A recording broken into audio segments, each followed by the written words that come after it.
Ya, Assalamualaikum warahmatullahi wabarakatuh. Perkenalkan, nama saya Arjuna Diwangkara Putra. Saya dari kelompok protein. Saya kebagian sumber dan kandungan gizi pada protein. Ya, protein ini dibagi menjadi dua, yaitu protein nabati dan protein hewani. Ya, jadi protein ini juga sangat bermanfaat bagi orang yang suka olahragawan, karena protein ini sangat dibutuhkan oleh otot, karena protein ini yang membawa oksigen dan nutrisi ke otot. Jadi orang yang suka olahraga, kalau sebelum olahraga, alangkah baiknya itu bisa memakan makanan yang mengandung banyak nutrisi. Ya, jadi itu nutrisi itu bisa meningkatkan kekuatan otot, juga bisa menambah massa otot dan menambah performa otot. Berikut adalah sumber protein nabati, yaitu tempe, sayur bayam, sayur brokoli, kembang kol, chia seed, kentang, alpukat, kacang polong, kecambah kedelai, jamur kancing, dan kacang Arab. Yang pertama, yaitu tempe. Setiap 100 gram tempe itu mengandung 10 sampai 19 gram protein. Di dalam tempe ini juga mengandung probiotik yang sangat berguna untuk melancarkan pencernaan dalam manusia. Ya, yang kedua, sayur bayam. Sayur bayam ini sayuran hijau yang mudah ditemukan atau yang mudah dijumpai di pasar. Setiap 30 gram sayur bayam itu cuma mengandung 1 gram protein. Jadi cuma sedikit saja ini proteinnya yang sayur bayam. Akan tetapi sayur hijau ini mengandung sangat banyak nutrisi. Yang ketiga, sayur brokoli. Setiap 91 gram sayur brokoli itu mengandung 2,6 gram protein. Itu sudah termasuk asam amino esensial. Jadi sayur brokoli ini sangat bagus untuk orang yang tidak suka daging, karena sayur brokoli ini hampir setara proteinnya, itu kandungan proteinnya itu hampir setara dengan sayur brokoli. Terus yang keempat, kembang kol. Kembang kol sudah tidak asing lagi, sudah banyak ditemukan di pasar-pasar. Kembang kol ini sekitar 100 gramnya itu mengandung cuma 2 gram, jadi cuma sedikit. Sayuran ini kaya dengan vitamin dan mineral, termasuk vitamin C dan K.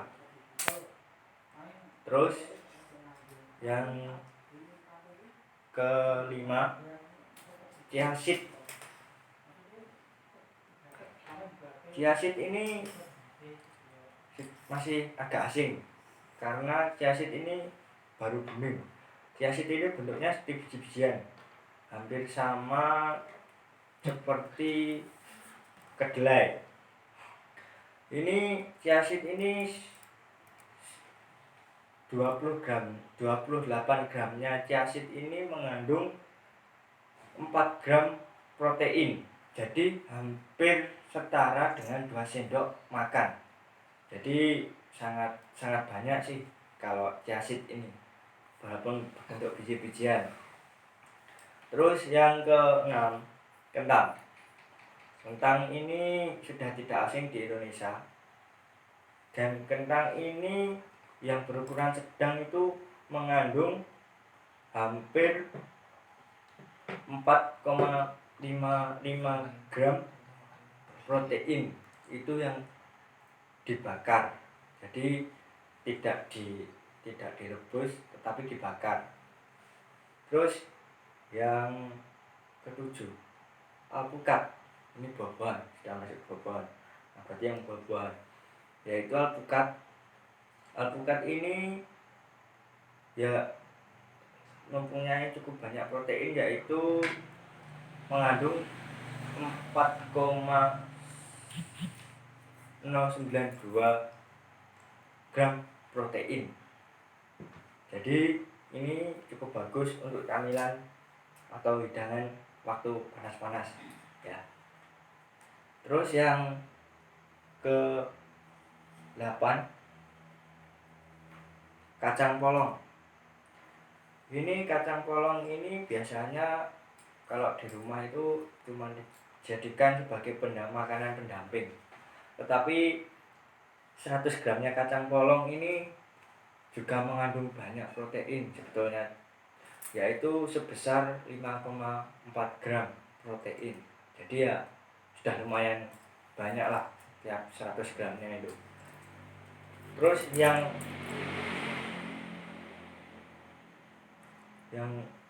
ke-9 itu kecambah kedelai. Kecambah kedelai ini biasanya juga dianggap sepele sama seseorang, akan tetapi kecambah kedelai ini juga mengandung banyak protein, yaitu setiap 100 gramnya itu mengandung 13,1 gram protein. Jadi ya lumayan banyak dibandingkan tempe atau tahu. Yang terakhir, jamur kancing. Jamur kancing ini ya kalau di rumah di desa itu, kalau orang desa itu ya agak gimana ya, agak kurang mengenalnya sih. Tapi kalau di kota pasti tahu orang-orang. Jadi jamur kancing ini tiap 100 gramnya itu cuma mengandung 3,6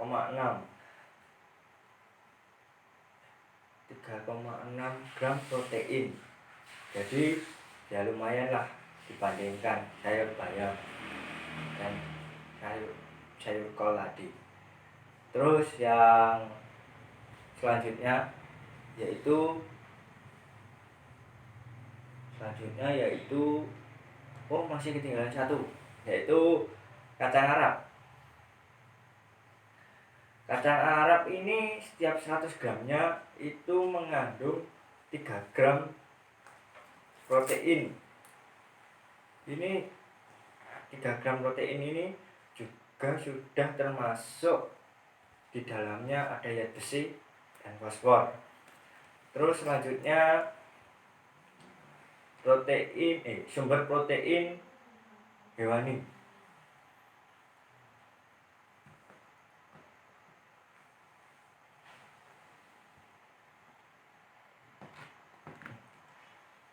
Yang sumber protein hewani ini ada daging, ayam tanpa kulit, telur, susu, ikan laut, kepiting, belalang, dan ikan lele. Yang pertama, daging. Daging ini sangat dibutuhkan untuk orang atau untuk anak yang sedang melalui masa pertumbuhan, karena daging ini mengandung banyak protein. Setiap 100 gramnya daging sapi itu mengandung 14 gram protein, sedangkan daging kambing 100 gramnya itu terdapat 27 gram protein. Jadi lebih tinggi daging kambing ketimbang daging sapi. Terus yang selanjutnya daging ayam tanpa kulit ya, jadi kulitnya itu dihilangkan, padahal itu enak ya. Daging ayam tanpa kulit ini setiap 3 onnya itu mengandung 27 gram protein. Selain itu, daging ayam ini kalau memasak usahakan jangan digoreng, akan tetapi dibuat sup atau dinanak atau direbus saja. Jadi agar tidak mengurangi kandungan proteinnya. Terus selanjutnya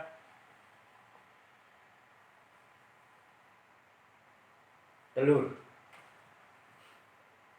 Telur ini, satu buah telur besar ini mengandung 6,3 gram protein.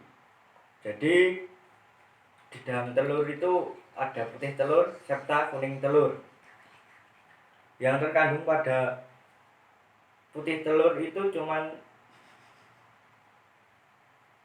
2,7 gram, sedangkan yang di dalamnya kuning telur itu mengandung 3,6 gram. Jadi lebih banyak di dalam kuningnya telur. Terus telur ini kadar kolesterolnya tinggi, serta telur ini juga mengandung bebas lemak, bebas kolesterol, sedangkan kuning telur itu mengandung lemak jenuh dan kolesterol. Oleh sebab itu, mengkonsumsi telur, terutama kuning telur, tidak boleh berlebihan. Jadi yang putihnya telur saja itu nggak apa-apa, mengandung sedikit kolesterol dan lemak jahat. Terus selanjutnya susu satu skim atau secangkir susu itu mengandung 8 gram protein. Susu itu bagus untuk pertumbuhan, terutama untuk anak-anak, itu bisa untuk menguatkan tulang. Terus selanjutnya ikan laut. Nah, ikan laut ini cukup tinggi proteinnya, yaitu 3 ons ikan laut itu mengandung 22 gram protein. Yaitu ikan laut ini juga dibagi menjadi banyak, yaitu ada ikan tuna, ada ikan tongkol, dan ikan salmon. Terus kepiting ini cukup baik, proteinnya juga cukup banyak, yaitu sekitar 15 gram per 3 onnya. Jadi kepiting ini juga cukup baik untuk protein, tetapi kadar kolesterolnya sangat tinggi. Yang terakhir, ikan lele. Ya, sudah tidak asing lagi, di pasar sudah banyak. Ikan lele ini, satu porsi ikan lele ini mengandung 15,6 gram protein yang dapat memenuhi kebutuhan asam amino yang dibutuhkan oleh tubuh. Ya, jadi itulah tadi sumber protein dan kandungan gizi serta banyaknya kandungan protein di dalam sumber protein nabati maupun hewani. Sekian presentasi dari saya. Bila ada kurang lebihnya, mohon maaf. Wabillahi taufiq wal hidayah. Wassalamualaikum warahmatullahi wabarakatuh. Nanti kalau mau bertanya silahkan bertanya di kolom komentar di bawah. Jangan lupa like dan subscribe.